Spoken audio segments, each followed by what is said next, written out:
અધ્યાય 13 વરા ભાગવનનું પ્રાગટ્ય શ્લોક સંખ્યા 39 નમો નમસ્તે અખિલમ મંત્ર દેવતા દ્રવ્યાય સર્વક્રતવે ક્રિયાત્મને વૈરાગ્ય ભક્ત્યાત્મજયાનુભાવિત જ્ઞાનાય વિદ્યા ગુરવે નમો નમઃ. શબ્દાર્થ નમ નમઃ આપને નમસ્કાર. તે આપને અખિલ સમસ્ત મંત્ર મંત્રો દેવતા પરમેશ્વર દ્રવ્યાય હોમ કરવાના સાધન સામગ્રી સર્વ ક્રતવે સર્વ પ્રકારના યજ્ઞો વડે ક્રિયા આત્મને બધા યજ્ઞોના સર્વરૂપી રૂપ એવા આપને વૈરાગ્ય વૈરાગ્ય ભક્ત્યા ભક્તિ વડે આત્મજય અનુભાવિત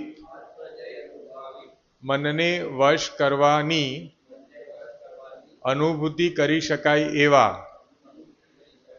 જ્ઞાનાય આવું જ્ઞાન વિદ્યા ગુરુવે સર્વ વિદ્યાઓના પરમ ગુરુ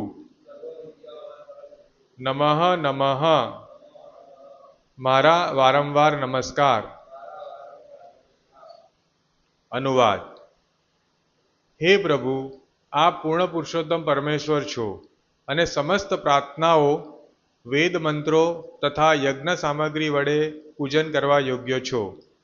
અમે આપને નમસ્કાર કરીએ છીએ જે દ્રશ્ય કે અદ્રશ્ય ભૌતિક દોષથી મુક્ત થયેલું છે તેવા મન વડે આપનો સાક્ષાત્કાર થઈ શકે છે. અમે આપને જ્ઞાનના પરમ ગુરુ તરીકે ભક્તિપૂર્વક પ્રણામ કરીએ છીએ. ભાવાર્થ. ભક્તે બધા પ્રકારના ભૌતિક દોષથી તથા ઈચ્છાઓથી મુક્ત થવું એ ભગવદ્ ભક્તિ માટેની યોગ્યતા છે. આ મુક્તિને વૈરાગ્ય અથવા ભૌતિક ઈચ્છાઓનો પરિત્યાગ કહે છે. વિધિ ભક્તિના નિયમો પ્રમાણે જે મનુષ્ય ભગવદ્ ભક્તિમાં જોડાય છે તે આપોઆપ જ ભૌતિક ઈચ્છાઓથી મુક્ત થાય છે અને તેવી શુદ્ધ મનઃસ્થિતિમાં પરમેશ્વરનો સાક્ષાત્કાર થઈ શકે છે. દરેકના હૃદયમાં ભગવાન અવસ્થિત હોવાથી તે ભક્તને શુદ્ધ ભક્તિનો ઉપદેશ આપે છે જેથી તે અંતે ભગવાનનો સંગ પ્રાપ્ત કરે છે. ભગવદ્ ગીતા 10.10માં આ વિશે પુષ્ટિ કરવામાં આવી છે તે નીચે પ્રમાણે છે. તેષામ સતત યુક્તાનામ ભજતામ પ્રીતિપૂર્વકમ દદામી બુદ્ધિ યોગમ તમ યેન મામ ઉપયાન્તિ તે. જે મનુષ્ય શ્રદ્ધા અને પ્રીતિપૂર્વક ભગવદ્ ભક્તિમાં નિત્ય પરોવાયેલો રહે છે તેને ભગવાન અવશ્ય એવો બુદ્ધિ યોગ આપે છે જેનાથી તે ભગવદ્ પ્રાપ્તિ કરી શકે છે. મનુષ્ય મનને વશ કરવાનું હોય છે અને તે વૈદિક કર્મકાંડને અનુસરીને તથા યજ્ઞો કરીને વશ કરી શકાય છે. આ બધી ક્રિયાઓનું અંતિમ ધ્યેય ભગવદ્ ભક્તિ પ્રાપ્ત કરવી તે છે. ભક્તિ વિના ભગવાનને જાણી શકાય નહીં. અદ્ય ભગવાન અથવા તેમના અનેક વિષ્ણુ અવતારો જ વૈદિક કર્મકાંડો તથા યજ્ઞ ક્રિયાઓ વડે થતી પૂજાના વિષયો છે. ઓમ અજ્ઞાનતિમિરાંધસ્ય જ્ઞાનાંજન શલાકયા ચક્ષુર્ણિતમ યેન તસ્મૈ શ્રી ગુરુવે નમઃ. નમો વિષ્ણુપાદાય કૃષ્ણપૃષ્ઠાય ભૂતલે શ્રીમદ્ ભક્તિ વિકાસ સ્વામિનિતિ નામિની. નમો વિષ્ણુપાદાય કૃષ્ણપૃષ્ઠાય ભૂતલે શ્રીમદ્ ભક્તિ વેદાંત સ્વામિનિતિ નામિની.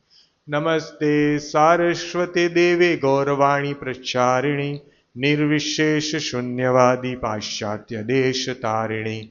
જય શ્રી કૃષ્ણ ચૈતન્ય પ્રભુ નિત્યાનંદ શ્રી અદ્વૈત ગદાધર શ્રીવાસાદિ ગૌર ભક્તવૃંદ. હરે કૃષ્ણ કૃષ્ણ કૃષ્ણ હરે હરે હરે રામ રામ રામ હરે હરે. તો આપણે જે રીતે ક્રમશઃ જોઈ રહ્યા છે ભગવાનની સ્તુતિ થઈ રહી છે. ઋષિગણો એક પછી એક ભગવાનને ગુણાનુવાદ કરે છે. ભગવાન એમને વરા ભગવાન એમને સહાયતા માટે આવ્યા છે. બ્રહ્માજીની જે ચિંતા હતી પૃથ્વીને, જે રસાતલમાં પૃથ્વી ગર્ભદક્ષાઈ સમુદ્રમાં ઊંડે સુધી પડેલી હતી, તો જીવોને પ્રસ્થાપિત કરવા માટે કોઈ જગ્યા નહોતી. તો વરાહ ભગવાનનું પ્રાગટ્ય થાય છે અને વરાહ ભગવાનને જોતા જ ઋષિઓ એક પછી એક બધી સ્તુતિ કરે છે. આપણે જોયું એ પ્રમાણે ભગવાનને યજ્ઞના ભોક્તા તરીકે વર્ણવવા છે. યજ્ઞ જે છે ભગવાનને જુદી જુદી રીતે કર્મકાંડ માટેના જે સામગ્રી છે, ભગવાનનું રૂપ જે છે એ એક યજ્ઞ સમાન છે. અને આપણું જે મનુષ્ય દેહ છે એ યજ્ઞને માટે કેવી રીતે ભગવાનને સંતુષ્ટ કરવા માટે ઉપયોગી નીવડે એ રીતની ભાવના છે ઋષિમુનિઓની. ઋષિમુનિઓ કહે છે કે 7 પ્રકારના નિત્ય યજ્ઞ કરવાના હોય છે, વૈદિક કર્મકાંડને કરતા હોય છે. અને એમાં અગ્નિહોષ્ટમ, અંત્ય અગ્નિષ્ટોમ, ઉક્ત, ષોડશી, વાજપેયી, અતિરાત્ર અને આપતોર્યામ. તો આ બધા યજ્ઞોનું નામ છે. અને મનુષ્ય નિયત એમનું ઋષિમુનિ કહે છે કે મનુષ્ય નિત્ય આવા યજ્ઞ કરવા જોઈએ કે જે ભગવાન સાથે અવ્યવસ્થિત થયેલો હોય. અને એ વ્યક્તિ જે યજ્ઞમાં જોડાય છે તો એ વિધિ ભક્તિમાં જોડાય છે. પરંતુ ધીરે ધીરે આપણે જોઈએ છે કે ઋષિગુણો જે આગળ વધે છે તો એમાં કહે છે આજનો શ્લોક કે ભગવાન જે છે ભક્તે બધા પ્રકારના ભૌતિક દોષથી તથા ઈચ્છાઓથી મુક્ત થવું જોઈએ તો ભગવાનને આપણે જાણી શકીએ. એટલે ભગવત ભક્તિની યોગ્યતા કેવી છે કે દોષ મુક્ત થવું. પહેલી તો યોગ્યતા એ છે કે મનુષ્ય જે ભૌતિક જગતમાં મનુષ્ય જીવ છે એ દોષોથી પૂર્ણ છે. કારણ કે ભૌતિક જગતનું જે એની મૂળ સ્થિતિ એવી છે કે એ દોષયુક્ત છે. ભૌતિક જગતમાં દોષો છે અને એના લીધે જે શુદ્ધ જીવાત્મા છે એ સંસર્ગમાં આવે છે ભૌતિક જગતના વાતાવરણથી અને ધીરે ધીરે દોષયુક્ત બની જાય છે. શુદ્ધ જીવાત્મા જે ભગવાનનો અંશ છે એને ભૌતિક આવરણને કારણે દોષો લાગે છે, બાકી એ શુદ્ધ છે. જેવી રીતે શીલા પ્રભુપાદજી કહે છે કે ભગવદ્ ગીતામાં પણ શ્લોક છે કે આપણે વરસાદનું પાણી છે તે એકદમ શુદ્ધ હોય. વરસાદના પાણી જેટલું શુદ્ધ આ જગતમાં કંઈ નથી. પરંતુ જ્યારે પાણી નીચે પડે છે, પતન પામે છે પૃથ્વી પર, તો પૃથ્વીની જે ધૂળ, પથ્થર એ બધું છે, ગંદકી, અને એના લીધે મલિન થઈ જાય છે. પછી આ પાણી આપણે એકવાર જમીન પર પડે છે તો આપણે પીતા નથી. બરાબર? તો આ રીતે મનુષ્ય આ જે દેહ મીન્સ જ્યારે દેહ મળે છે જીવને, તો દેહમાં વિકારો છે અને દેહના વિકારો જે છે એના કારણે જીવ જે છે એ વિકાર પામે છે અને જીવ એવું માને છે કે હું દેહ છું. અને એ મોટામાં મોટો વિકાર છે કે પોતાને દેહ માનવો. એટલે ભક્તે જે ભક્તિના પથ પર અગ્રેસર છે એને પહેલા આ વિચાર કરવો જોઈએ કે આપણે જે દોષ ભૌતિક દેહને કારણે આપણે દોષયુક્ત જે થઈ ગયા છે, દોષો એટલે ખરી રીતે જોઈએ તો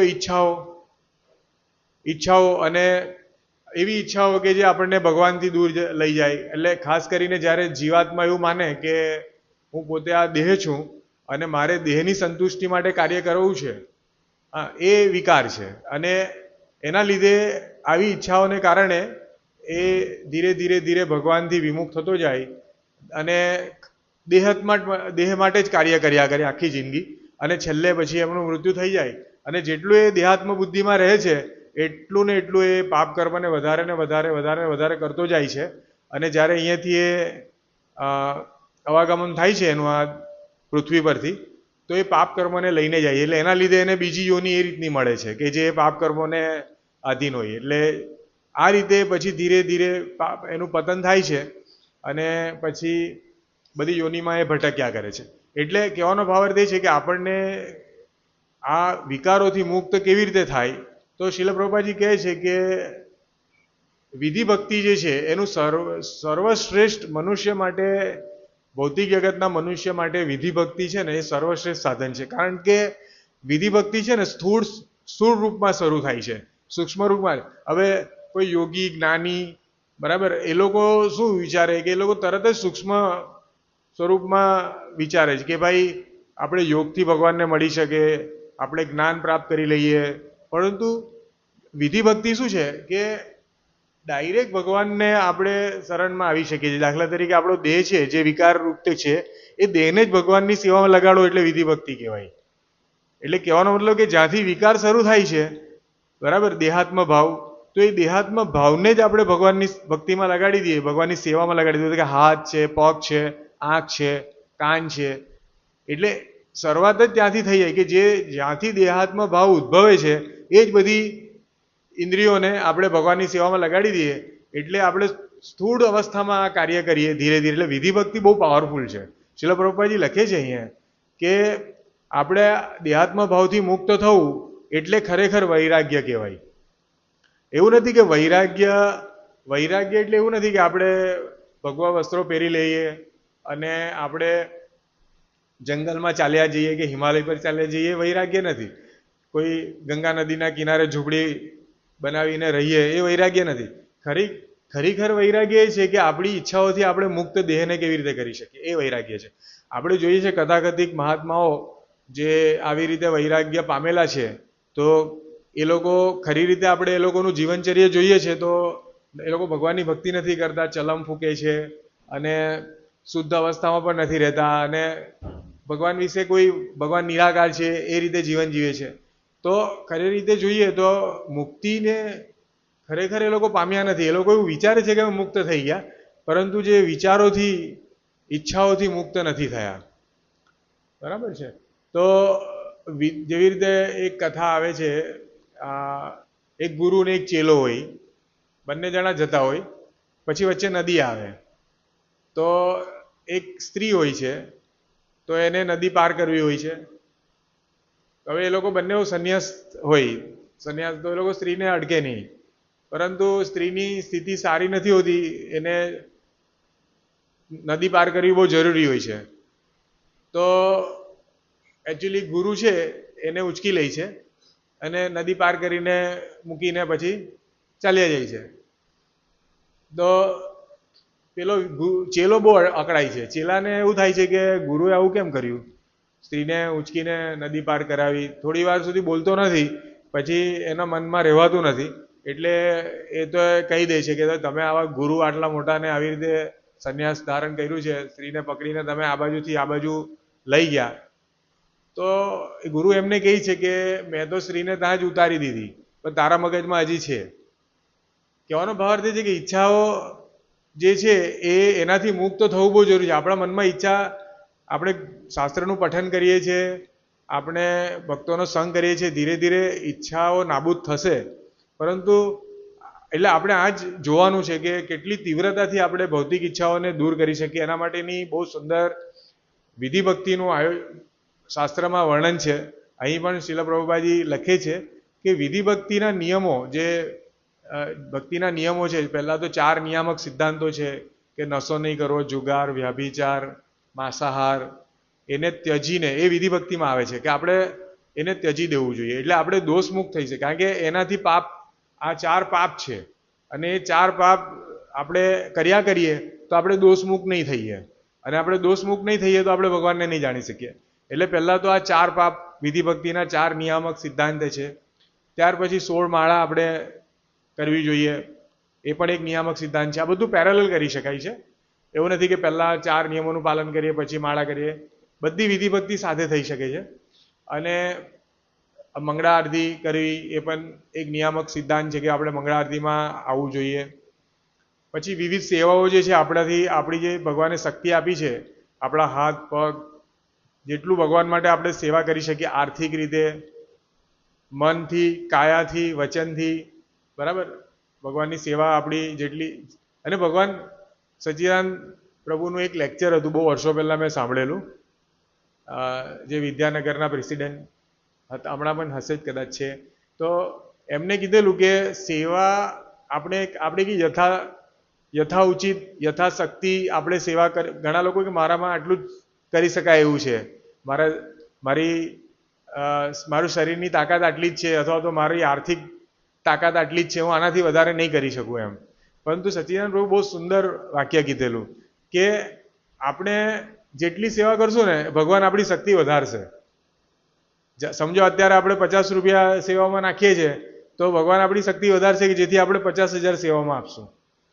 એવી રીતે આપણી જે રીતે સેવા કરતા હોય ને, આપણી સમજો પહેલા આપણે સેવા કરતા હોય કે બુદ્ધિથી સેવા કરતો હોય કોઈ વ્યક્તિ, કે ભાઈ કોઈ એકાઉન્ટ સંભાળતું હોય કે કોઈ બુદ્ધિથી કંઈ બીજા આયોજનમાં હોય, તો શરૂઆતમાં એને લાગે કે આ તો બહુ અઘરું છે. પણ જો ભગવાનની ભક્તિ એ બહુ સિન્સિયરતાથી ગંભીરતાથી કરતો હોય તો એના કરતાં મોટી સેવા આવશે, એના કરતાં મોટી સેવા આવશે, તો પણ એની શક્તિ વધ્યા કરશે. પછી એને લાગશે કે અરે આટલું બધું મારાથી થઈ શકે છે, જે પહેલાં મને ખબર જ નથી પડતી કે આટલું થઈ શકશે એમ. એટલે જ્યારે કોઈ આપણને લીડર પૂછે છે તો આપણે એમ કહીએ કે ભાઈ મારાથી આટલી સેવા થશે એમ. પરંતુ જો સિન્સિયરતાથી એ સેવા કરીએ ને તો આપણે વધતી જાય એ સેવા. તો એનો મતલબ શું છે કે આપણે દોષમુક્ત થઈ રહ્યા છે અને આપણને ભગવાન આયોજનમાં લગાડે છે, એમની જે આ વિધિ ભક્તિમાં લગાડે છે. એ બહુ એક પ્રકારની એનાથી આપણને ખબર પડે છે કે આપણી પ્રગતિ થઈ છે કે નહીં. તો ભક્તિના નિયમો પ્રમાણે જે મનુષ્ય ભગવત ભક્તિમાં જોડાય છે તે આપોઆપ જ ભૌતિક ઈચ્છાઓથી મુક્ત થઈ જાય છે. એટલે એવું નથી કે આપણે જ્ઞાનથી, કર્મથી કે કહેવાય ને કે જુદા જુદા યજ્ઞો કરીને આ સ્થિતિ પ્રાપ્ત કરવાની નથી. આપણે એ બહુ લાંબો રસ્તો છે. કદાચ એ સ્થિતિ પ્રાપ્ત કરી શકીએ આ બધા એમણે 7 જે કર્મકાંડ કહ્યા છે એનાથી બી પોસિબલ છે કે એનાથી બી આપણે કરી શકીએ છીએ. ભગવાન આપણી ઈચ્છાઓથી મુક્ત આપણા દેહને કરી શકીએ છીએ, પરંતુ બહુ લાંબી પ્રોસેસ છે. જ્યારે વિધિ ભક્તિની પ્રોસેસ છે ને ત્વરિત છે, એકદમ ત્વરિત છે, અને એ આપોઆપ જ. અને બીજું એના બે વિધિ ભક્તિ જે છે ને એ ત્વરિત છે, એનું રિઝલ્ટ તરત મળે છે. અને બીજો એનો બહુ સુંદર એની કહેવાય ને કે એનું બીજું પાસું એ છે વિધિ ભક્તિનું કે આપોઆપ જ ભૌતિક ઈચ્છાથી મનુષ્ય પ્રયત્ન નથી કરવો પડતો. જે રીતે આપણે જેવું આપણે મંગળારતીમાં આરતીની સેવા હોય કે ગાવાની સેવા હોય કે અથવા તો કોઈ બી ફૂલની સેવા હોય માતાજીની કે પ્રસાદ બનાવવાની, તો એનો આપણે જોઈએ છે ને કે આપોઆપ એમાં પ્રયત્ન નથી કરવો પડતો. જ્યારે જ્ઞાની, કર્મી એ લોકો તો બહુ પ્રયત્ન કરવો પડે. એ લોકોએ મનને નિગ્રહ કરવું ને બહુ પ્રયત્ન કરીને એ કરે ત્યારે એનું રિઝલ્ટ આવે. જ્યારે વિધિ ભક્તિ આપોઆપ સ્પોન્ટેનિયસ છે. અને એનો બીજો ફાયદો એ છે કે કોઈ પણ વર્ણનો હોય, કોઈ પણ જાતિનો હોય વ્યક્તિ, કેવા બી લેવલનો હોય, સ્ત્રી હોય, પુરુષ હોય, અને ભક્તિમાં નવો હોય, જૂનો હોય, પણ જેવું એ ભગવાનની સેવામાં જોડાય છે તો ત્વરિત આપોઆપ એના પાપ મુક્ત થવા માંડે છે. એને ભૌતિક ઈચ્છાઓથી એ મુક્ત થઈ જાય છે. અને એવી શુદ્ધ મનસ્થિતિમાં પરમેશ્વરનો સાક્ષાત્કાર થઈ શકે છે. દરેકના હૃદયમાં ભગવાન અવસ્થિત હોવાથી તે ભક્તને શુદ્ધ ભક્તિનો ઉપદેશ અંદરથી આપે છે. એટલે ભગવાન આપના હૃદયમાં છે, જોશે કે આપણી ગંભીરતા કેટલી છે. બરાબર, આપણે દેહાત્મા માટે જેટલું તીવ્રતા છે એના કરતાં ઘણી બધી તીવ્રતા આપણે ભગવાનની સેવામાં આવે તો એ આપણા શરીરમાં જે ચતુર્ભુજ સ્વરૂપમાં પરમાત્મા રહેલા છે, અંદર સીસીટીવી છે આપણા શરીરમાં, એ જોશે. અને આપણી શુદ્ધતાને અનુસાર એ આપણી સાથે આત્મ સાક્ષાત્કાર કરશે. એટલે આપણે એમનું સ્વરૂપ બતાવશે પરમાત્મા. એ અથામામ પ્રપદ્યંતે. ભગવાન કહે છે કે જે રીતે રેસિપ્રોકેશન જે કહેવાય, આદાન પ્રદાન, એ તમારું ત્યારે થશે. ભગવાન કહે છે યથામામ પ્રપદ, જે રીતે મારી શરણમાં આવશે એ રીતે હું એને મારું સ્વરૂપ બતાવીશ. એટલે ઘણા લોકો કહે ને ભગવાન ક્યાં છે? તમે લોકો તો અમારા સમાજમાં ઘણા કે યાર તમે માળા કર્યા કરો હાથમાં, કોઈ પ્રસંગમાં જઈએ આપણે બહુ એટલો ઇન્ટરેસ્ટ નહીં પડે તો કે તમે માળા જ કર્યા કરો, બતાવવા માટે કરો છો માળા, એવું બી કંઈ ઘણા. એ તો મનમાં છે, બોલ્યા કરો. એટલે આ રીતે ઘણા જે ભૌતિકવાદી લોકો છે ને એને સમજણ નહીં પડશે. આ પ્લેટફોર્મ પર આ લોકો છે જ નહીં. એ લોકોને ખબર જ નહીં પડે નામનો કેટલો મહિમા છે, વિધિ ભક્તિનો કેટલો મહિમા છે. પહેલી વસ્તુ તો એ લોકોને એ જ નથી ખબર કે મનુષ્ય જીવનનો ઉપયોગ શું છે, એ જ નથી ખબર. અને આપને મનુષ્ય જીવન આટલો કહેવાય ને મૂલ્યવાન છે એ જ વસ્તુ ખબર નથી. એટલે શું થાય કે એના લીધે આ બધા વિક્ષેપો આવે, એના લીધે એ લોકોની મનસ્થિતિ છે એ ભગવાનથી દૂર રહે. કારણ કે એ લોકોને મનુષ્ય જે આપણને ખબર નહીં હોય, દાખલા નાનો બાળક છે તો નાના બાળકને આપણે કોઈ છરી કે કાતર હોય તો એને ખબર જ નથી એનો ઉપયોગ શું છે, એટલે એ તો ગમે ત્યાં વગાડશે. બ્લેડ કે એવું નાના બાળકને અપાય નહીં, એના જેવું છે. એટલે આપણને કહેવાનો ભાવ અર્થ એ છે કે આપણને બધી શક્તિઓ છે, દાખલે કે ચપ્પુ કાતર એ બધી એક ટાઈપની શક્તિ છે, પરંતુ આપણને એ ખબર નથી મનુષ્ય દેહ આપણે મળ્યો છે એ શાના માટે મળ્યો, ભગવાને આપણને ઇન્દ્રિય રૂપી શક્તિઓ શા માટે પ્રદાન કરી છે એ જ નથી ખબર. આપણને બહુ શક્તિ આપી જ ભગવાને. આ બધા મોટિવેશનલ સ્પીકર નથી કહેતા કે તમારામાં બહુ શક્તિ રહેલી છે, તમે જે ચાહો તે કરી શકો છો. તમારે હિમાલયમાં આવતું હશે એવું, બરાબર ને? સેલ્સ વધારવા માટે સેલ્સ વધારો તો મોટિવેટ કરે કે તમે ઈચ્છા કરો કે આજે 1,00,000નો સેલ થાય છે, કાલે તમારું 5,00,000નો સેલ થશે, તમારામાં એ શક્તિ છે એવું કે આપણને ઉત્સાહ આપે એમ. તો એ રીતે એ છે જ આપણામાં શક્તિ, આપણામાં શક્તિ છે જ. બાકી ભગવાનના અંશ છીએ એટલે ભગવાનમાં જેટલી શક્તિ છે આપણી, એટલે ભગવાનમાં શક્તિ ઇન્ફાઇનાઇટ છે, આપણામાં ભગવાનનો અંશ છે એટલે આપણામાં શક્તિ એ અણુ માત્રામાં છે, થોડી છે. ભગવાન વિભુ છે પણ શક્તિઓ રહેલી છે. હા ને, બહુ ચેતના છે આપણામાં, કારણ કે આપણો જીવ છે એ સચ્ચિદાનંદ છે, એટલે ઘણી બધી શક્તિ આપણે ધારીએ તે કરી શકીએ છીએ, પરંતુ એ ઉપયોગ આપણે ઊંધો કરીએ છીએ. આપણે ઈચ્છાઓ જે છે ને એ ભગવાનની સેવા માટે કરીએ, કારણ કે આપણે જે બીજી ઈચ્છાઓ કરીએ છીએ એનાથી ફાયદો થશે, દેહાત્મ ફાયદો થશે. અને દેહાત્મના ફાયદાનું બધા શાસ્ત્રો છેદ ઉડાડી દે છે કે તમે જેવું દેહાત્મ બુદ્ધિમાં કાર્ય કરો અને દેહાત્મ માટે ફાયદો લેવો તો એ ફાયદો નથી, કારણ કે મૃત્યુ પછી એ બધા ફાયદા ઝીરો થઈ જવાના છે ને પછી એકાએકથી ચાલુ કરવાનું પાછું. અને એ તો ખરું જ ને, પાછું કે આપણે પાપ કર્મ બંધાય એ પાછું બીજું. એટલે દાખલા તરીકે કોઈ એન્જિનિયર બન્યું હોય, ડૉક્ટર બન્યું હોય, મહેનત કરે છે, બરાબર, પણ ભગવાનની સેવા નથી કરતો અને પોતાની શક્તિઓ જે છે એ ભગવાનની સેવા નથી લગાડતો, તો શું થશે? એને ફરીથી બીજા જન્મમાં એકાએકથી એન્જિનિયર બનવું હશે તો ફરીથી ચાલુ કરવું પડશે, ડૉક્ટર બનવું હશે ફરીથી ચાલુ કરશે, અને બીજું જે એને પાપ કર્મ બાંધેલા હશે એ તો અલગ. અને એ પાછો ક્યારે આવશે? 84 લાખ યોનિમાં ફરશે. એટલે કહેવાનો ભાવાર્થ એ છે કે આપણે મનુષ્ય જન્મ શા માટે મળ્યો છે ને એ બહુ ઇમ્પોર્ટન્ટ છે. તો આપણે એ સમજશું. એટલે જ શીલ પ્રભુપાદજી કહે છે કે પહેલું જે છે ને સ્ટેપ, આધ્યાત્મિક ચેતનાનું પહેલું સ્ટેપ જ એ છે કે આપણે આત્મા છીએ અને આ દેહ નથી એ સમજવું. પહેલા તો રોજ આપણે પ્રેક્ટિકલ અનુભવ કરવો પડે. થિયોરિટિકલ તો આપણે ઘણું વિચારીએ છીએ કે આપણે આમાં લખેલું છે કે ભાઈ આપણે ભગવાનના અંશ છીએ, આપણે દેહ નથી, આપણો દેહ નશ્વર છે, પંચ મહાભૂતનો છે, અહીં જ એ નાશ પામે છે, પરંતુ એ થિયોરિટિકલ નોલેજ છે. આપણે એને પ્રેક્ટિકલ મૂકવું હશે તો વિધિ ભક્તિ કરવી પડશે.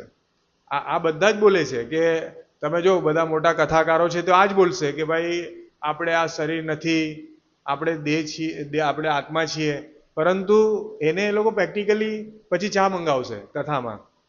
એનો મતલબ શું થયો કે આ ખાલી એ લોકોનું જ્ઞાન જે છે ને એ પુસ્તકિયું જ્ઞાન છે, એને એ લોકો પ્રેક્ટિકલ નથી મૂક્યું. કેમ પ્રેક્ટિકલ નથી મૂક્યું? કે ઇન્દ્રિયોને ભગવાનની સેવામાં નથી લગાડી. બરાબર છે? જે કર્મકાંડી છે એ પૈસા પાછળ કામ કરે છે. જ્યારે બ્રાહ્મણ જે છે, આગળ બી આપણે જોયું બ્રાહ્મણના ગુણ, બે શ્લોક પહેલા પણ બ્રાહ્મણનું જે પ્રભુજી આવેલા ભુવનેશ્વરથી, તો એમને કીધું બ્રાહ્મણ કેવા હોય ને આજે કલયુગના બ્રાહ્મણ કેવા છે. અને કથાકથિત સાધુઓ જે બહુ મોટા પેલા શું કે વ્યાસપીઠ પર બેઠેલા છે જે આપણા ભારત દેશમાં, તો મેં હમણાં જ સાંભળ્યું હતું કે બ્રાહ્મણ તો જન્મથી હોય, જ્યારે ભગવદ્ ગીતામાં કહે છે કે કર્મથી હોય છે. એટલે કહેવાનો મતલબ છે કે નોલેજ જ નથી લોકોને. અને પહેલી વસ્તુ એ નોલેજ કેમ નથી, તેનું મુખ્ય પ્રોબ્લેમ એ છે કે નોલેજ એટલે નથી કે આપણે ઇન્દ્રિયોને ભગવાનની સેવામાં લગાડતા નથી, ખાલી બોલીએ છીએ. એટલે અહીં બહુ સુંદર ભગવાનનો એક શ્લોક છે 10.10માં કે તેસામ સતત યુક્તાનામ ભજતામ પ્રીતિપૂર્વકમ દદામી બુદ્ધિ યોગમ તમ યેન મામ ઉપયાન્તિ તે. તેસામ સતત યુક્તાનામ ભજતામ પ્રીતિપૂર્વકમ. તો આપણી જે છે શ્રદ્ધાને પ્રીતિપૂર્વક યુક્ત થવું, જોડાવું. શેમાં? ભજતામ પ્રીતિપૂર્વકમ, ભગવાનની ભક્તિમાં જોડાવું. અને દદામી બુદ્ધિ યોગમ તમ, દદામી આપવું બુદ્ધિ યોગ, યેન મામ ઉપયાન્તિ તે. તો યેન માં ઉપયાન્તિ એટલે જવું. પાસે આવવું. તો ભગવાન કહે છે કે હું જે મારી વિધિ ભક્તિમાં જોડાયેલો છે સતત, તેને હું એને બુદ્ધિ યોગ આપું. આપણે જોઈએ છીએ કે આપણે વર્ષોથી ભક્તિમાં છીએ તો આપણે પહેલાં કેવી સ્થિતિ હતી. આજે સતત જોડાવાથી પુસ્તક વિતરણ, 16 માળા, 4 નિયામક સિદ્ધાંતનું એકદમ સરસ રીતે પાલન કરીએ ગંભીરતાથી, એટલે ઓટોમેટિક આપણને જે ભૌતિક ઈચ્છાઓ છે ને આપણી નાબૂદ થાય. કદાચ આવે પણ તો આપણને લાગશે કે કંઈ નહીં, આમાં કંઈ છે નહીં, એમ કરીને આપણે એટલા લેવલ આપણે એટલું વિચારતા થઈ જઈએ. કારણ કે આપણે બુદ્ધિ કોણે આપી? ભગવાને આપી. દદામી બુદ્ધિ યોગમ તમ યેન મામ ઉપયાન્તિ તે. તો આપણને એવી બુદ્ધિ આપશે કે માયાનું આપણા પર માયા પ્રહાર કરશે, આપણને એવા વિચારો આવશે કે જે આપણે કદાચ 4 નિયમથી વિરુદ્ધ આપણને વિચાર આવે, પણ આપણી બુદ્ધિ એટલી વિકસિત હશે કે મનને એ જે વિચાર જે મન કરાવે છે એને આપણે ધીરે ધીરે નાબૂદ કરી દઈશું. અને આ પ્રોસેસ છે વિધિ ભક્તિની. અને ધીરે ધીરે ધીરે ધીરે ક્રમશઃ પછી એ બધા વિચારોનું સમન થઈ જશે અને પછી આપણે ખરેખર એક બહુ સુંદર સચ્ચિદાનંદ સ્થિતિ જે છે કે મુક્તિની અવસ્થા. મુક્તિ એટલે શું? કે સ્વરૂપ અવસ્થાને પામવું. બરાબર? તો મનુષ્ય મનને વશ કરવાનું હોય છે તે વૈદિક કર્મકાંડને અનુસરી તથા યજ્ઞો કરીને પણ વશ કરી શકાય. એટલે શીલ પ્રભુજી લખે છે કે મનને વશ કરવાની વિધિ છે. મનુષ્ય જ આ વસ્તુ કરી શકે છે, પશુઓ નથી કરી શકતા મનને વશ. પશુ તો શું કરશે કે જેવું એને કંઈ દેખાશે ઇન્દ્રભોગ એટલે ખાવાનું દેખાશે તો ખાવા તરફ દોડશે, કૂતરાને કૂતરી દેખાશે એટલે ભાગશે એની પાછળ. એ નથી કરી શકતો ઇન્દ્રિયને વશ, ખાલી મનુષ્ય જ કરી શકે છે. તો મનુષ્યને આ શક્તિ આપી છે ઇન્દ્રિય વશ કરવાની. તો એને કરવા માટે ઘણા રસ્તા છે. એમાં વૈદિક કર્મકાંડ જે આ કહ્યું છે એ પ્રમાણે અને યજ્ઞો કરીને કરી શકાય છે. પરંતુ કળિયુગમાં આ લખ્યું છે બધી ક્રિયાઓનો અંતિમ ધ્યેય ભગવત ભક્તિ પ્રાપ્ત કરવી છે. અહીંયા બી લખ્યું છે કે વૈરાગ્ય ભક્ત્યા આત્મ અનુભાવિત. એટલે વૈરાગ્ય, જે વૈરાગ્ય છે એટલે કે બધી ઈચ્છાઓથી મુક્ત થવું, અને ભક્ત્યા એટલે ભક્તિ વડે. તો ખરેખર બધા યજ્ઞો જે છે અને બધી ક્રિયાઓ જે છે કર્મકાંડની ક્રિયાઓ છે એનો અંતિમ ધ્યેય ભગવાન છે. એટલે જ આપણે જોયું ને કે આમાં વરા ભગવાનનું આખું જે સ્વરૂપ છે તો એમાં એ રીતે સમજાવે છે કે આ આખું સ્વરૂપ યજ્ઞ છે. એટલે ખરેખર જે બી યજ્ઞ થાય છે તો એ યજ્ઞ ભગવાનને જ એનો ભોગતા ભગવાન છે. ભોક્તારામ યજ્ઞ તપસામ સર્વલોક મહેશ્વર. તો જે કર્મકાંડી છે એ પણ જો એવી ભાવનાથી કરે કે આ ભગવાનને માટે છે, ભગવાનના માટે યજ્ઞ છે, તો એમની સ્થિતિ ધીરે ધીરે એમની શુદ્ધિકરણ થશે અને એ ખરેખર ભગવાનની ડાયરેક્ટ ભક્તિમાં જોડાશે. કારણ કે કર્મકાંડ, જ્ઞાન એ બધું ડાયરેક્ટ નથી ભક્તિમાં. જે અને તો કહેવાનો ભાવ અર્થ એ છે કે આ બધી અલગ અલગ પ્રોસેસ છે, પરંતુ ભક્તિ વિના ભગવાનને જાણી શકાય નહીં. શીલ પ્રભુપાદજી અંતિમ જે ભાવાર્થમાં લખે છે ભક્તાનામ અભિજાનામી, ભક્તિથી ભગવાનને જાણી શકાય છે. અદ્ય ભગવાન અથવા અનેક વિષ્ણુ અવતારો જ વૈદિક કર્મકાંડ તથા યજ્ઞ ક્રિયાઓ વડે થતી પૂજાના વિષયો છે. તો કોઈ કર્મકાંડ કરતું હોય તો પણ એને એ જ્ઞાન હોવું જોઈએ કે આ વિષ્ણુ માટે હું કરું છું, તો કદાચ એ યજ્ઞ એમનો ફળે. અને પરંતુ યજ્ઞમાં ઘણી બધી સામગ્રીની જરૂર પડે, બ્રાહ્મણ બી યથાઉચિત હોવો જોઈએ. તો ખરેખર કળિયુગ માટે તો આપણે જોઈએ છે કે ભગવાનની વિધિ ભક્તિ, ભગવાનનું નામ એ જ મહત્વનું છે. અને બીજા યુગોમાં પણ જે સેવા છે એ સેવા એ કોન્શિયસથી થાય કે આ ભગવાન માટે છે. દાખલા કે યજ્ઞ થતો હોય, અર્ચા વિગ્રહ, તો માત્ર ને માત્ર વિષ્ણુ પ્રીતિ અર્થાત કર્મ, વિષ્ણુની પ્રીતિ માટે કરેલો જે કર્મ છે એ જ યોગ્ય છે. નહીં તો શ્રમ એવહી કેવલમ, બાકીનું કાર્ય તો શ્રમ જ છે.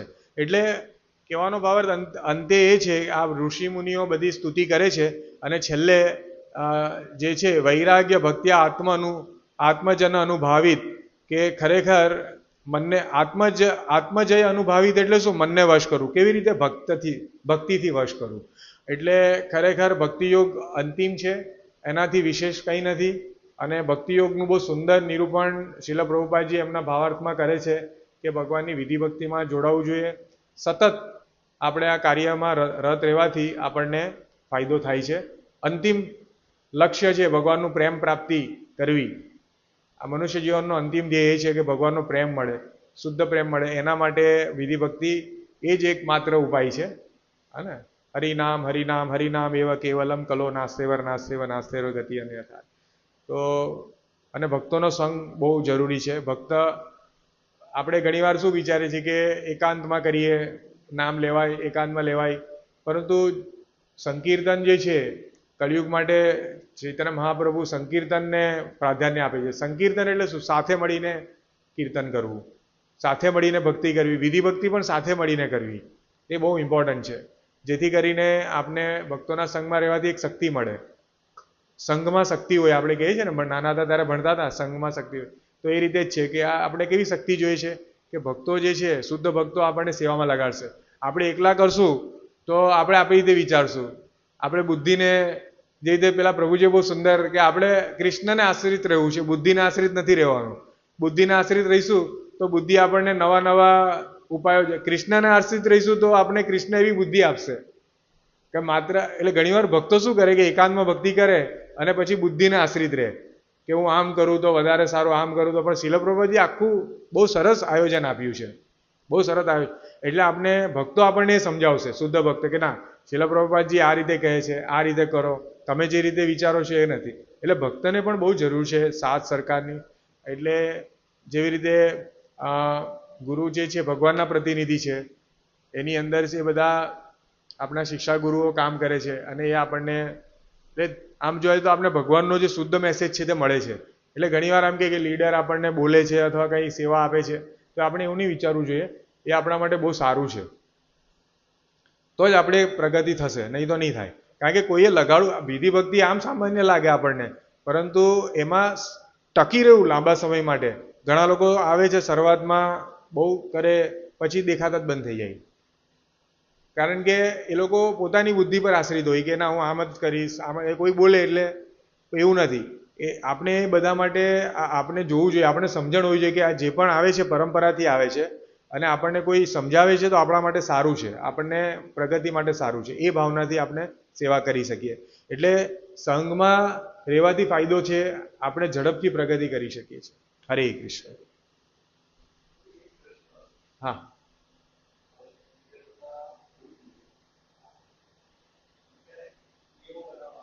તો બંધ કરો પંખો, બંધ બંધ કરી દીધું, બંધ કરી આ પંખો બંધ કરો.